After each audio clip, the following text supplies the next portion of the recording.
Well, the U.S. Vice President says the United States is very close to making a deal with Iran. J.D. Vance told reporters that he believes that Iran is negotiating in good faith to end the war. Now, Vance's comments come despite back-and-forth attacks between Iran and the United States forces over the past day.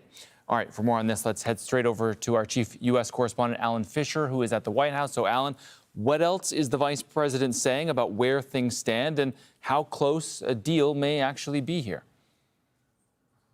Is, of course, that we're getting closer and closer. The White House has said in the last few days, 95% there, still a few issues to be debated, and that's certainly on J.D. Vance's mind. He said there's issues about the language around Iran's nuclear enrichment program, and clearly that has to be bridged. Now, Scott Bessent, who is the Treasury Secretary, gave a briefing in the White House briefing room a few hours ago and said there are red lines that the president won't cross. He wants to make sure that Iran never has a nuclear weapon. The uranium enrichment is obviously still an issue for him, and then they can start talking about other issues. But for J.D. Vance, he says the Iranians are negotiating in good faith.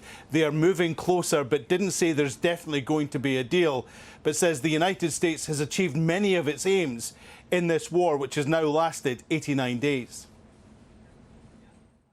If you look at what we've already accomplished here, assuming that we're able to get to a final agreement here, we're reopening the Straits of Hormuz, we've already decimated their conventional military, and we're in a position where we could substantially step back their nuclear program, not just during the term of this president, but over the long term.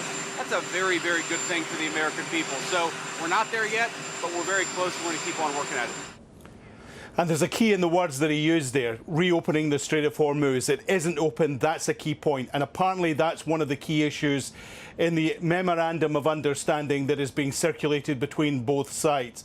That the straits will be open, there will be no problems for ships traversing the strait. Iran won't make it difficult, they'll remove all the mines within 30 days. And as that happens, the United States will ease the blockade, Operation Economic Fury as it's been called, on the Iranian ports. And that will create a 60-day basis where they can talk about the bigger issues that will take a lot longer to hammer out, such as nuclear enrichment, and also the fact that the United States wants to make sure that Iran will commit to having no nuclear weapons, not now, not ever. There have been a few skirmishes over the last 48 hours, 72 hours between both sides, but it seems that they haven't been enough to derail the talks that are going on at this moment. All right, we will certainly be keeping a close eye. That's our chief U.S. correspondent, Alan Fisher, at the White House. Alan, thank you.